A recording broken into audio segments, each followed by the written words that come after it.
ప్రియమైన వాళ్ళారా, ప్రభు యేసుక్రీస్తు నామములో ఈ ఉదయకాల సమయాన మీ అందరికీ నా హృదయపూర్వక వందనాలు తెలుపుకుంటున్నాను. ఈరోజు అంతా కూడా మీరు చేయబో అన్ని విషయాల్లో దేవుని హస్తం మీకు తోడయ్యుండి మీకు జయాన్ని కలుగు చేయనుగాక.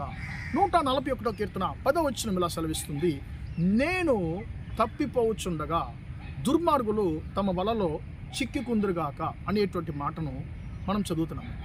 ప్రియమైన బిడ్డలారా, ఈ లోకంలో దుర్మార్గులు మనుషులు మనకు విరోధంగా చాలా వలలు వారు ఏం చేస్తుంటారంటే ప్రియులరా, మనకు విరోధముగా వారు ప్రతిసారి వారు రూపిస్తూ ఉంటారు. ప్రియమైన దేవుని బిడ్డలారా, వారు మనకు విరోధంగా రూపించేటువంటి ప్రతి ఒక్క ప్రమాదంలో కూడా దేవుడు నిన్ను నన్ను ఆయన తప్పించగలిగిన దేవుడుగా ఉన్నాడు. ప్రియులరా, దానియేలు గురించి మనం 6వ అధ్యాయంలో మనం చదివినప్పుడు దానియేలు మీద ఆయన శత్రువులు పగబడుతున్నారు. ఆయన మీద ఎలాగన్నా ఏదన్నా ఒక నేరాన్ని మోపాలని చెప్పి ఆయన చేసే ప్రతి ఒక్క కార్యాల్లో కూడా అతడు ఏమన్నా పొరపాటు చేస్తున్నాడు అనేటువంటిది గమనిస్తున్నారు, చూస్తున్నారు. కానీ అతడు అన్నిట్లో నీతిమంతుడుగా యథార్థవంతుడిగా ఉన్నాడు కాబట్టి అతని మీద మోపడానికి ఏ నేరం కూడా, వారికి ఏ లోపం కూడా కనిపించలేదని చెప్పి పరిశుద్ధ గ్రంథము సెలవిస్తుంది.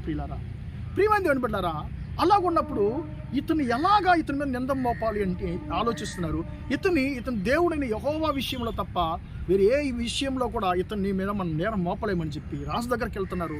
రాజా, ఎవడైనాను 1 నెల వరకు నిన్ను మాత్రమే ఆరాధించాలి, నిన్ను మాత్రమే వారు నమస్కరించాలి, నిన్ను తప్ప వేరే ఏ దేవుణ్ణి నమస్కరించకూడదు. అలాగా నమస్కరిస్తే వారు అప్పుడే తక్షణమే సింహపు బోనులో వేయబడాలనేటువంటి చట్టాన్ని వేయిస్తున్నారు.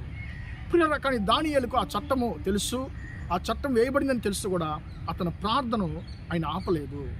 అప్పుడు వెంటనే శత్రువులకి ఇది చాలా మంచి ఒక అవకాశంగా అది మారిపోయింది. వెంటనే రాజు దగ్గర చెప్తున్నారు, ఇలాగా దానియేలుని యొక్క ఆజ్ఞని అతిక్రమించాడు అని. కానీ రాజు దానియేలుని ప్రేమించేవాడు, కానీ రాజు ఏం చేయలేకపోతున్నాడు. రాజు వేరే ఏ దారి లేకుండా, వేరే మార్గం లేకుండా దానియేలుని సింహబోన్లో వేయిస్తున్నాడండి. ప్రియమైన దేవుని బిడ్డలారా, శత్రువులు అనుకున్నారు, ఇదే మనం ఎదురు చూసాము, ఈ వల్లనే దానియేలు కొరకు మనము రూపించాము, అతడు చిక్కుకున్నాడు ఈ వలలో, ఇంకంతే నాశనమైపోతాడు అని చెప్పి అనుకున్నారు.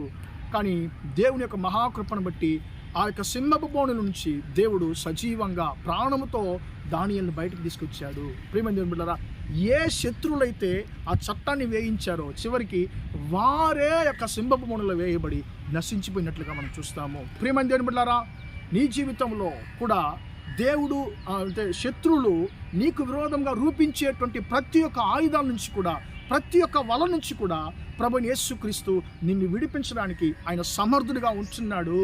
ప్రియమైన దేవుని బిడ్డలారా, మీకు విరోధముగా శత్రువు ద్వారా రూపించబడే ఏ ఆయుధాలు కూడా, ఏ వలలు కూడా అవి వర్ధిల్లవు. నిన్ను దేవుడు తప్పించడానికి నీతో ఉన్నాడని చెప్పి ఆయన వాగ్దానం చేస్తున్నాడు. ప్రార్థన చేద్దామా? ప్రేమగల మా తండ్రి, దయగల దేవా, ఇంతవరకు ఈ మాటలు తండ్రి విన్న మీ బిడ్డలను మీరు దీవించండి, ఆశీర్వదించండి అయ్యా.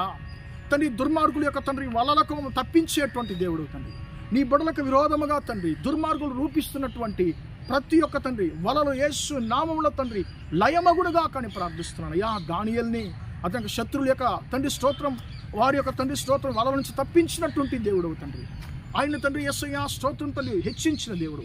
నీ బిడ్డలను కూడా తండ్రి మీరు తప్పించమని, హెచ్చించమని ప్రార్థిస్తున్నాను. నీ బిడ్డలకు విరోధంగా రూపించబడేటువంటి వలలు, కలిగించబడేటువంటి వలలు యేసయ్య నామములో తండ్రి లయమగునుగా కానీ ప్రార్థిస్తున్నాను అయ్యా. నీ బిడ్డలను రక్షించమని యేసయ్య నామములో ఈరోజు అంతా కూడా మీ బిడ్డలు చేసే అన్ని విషయాల్లో మీ హస్తం తోడుండి వారిని ఆశీర్వదించమని యేసయ్య నామములో ప్రార్థించి అడిగి వేడుకుంటున్నాను తండ్రి.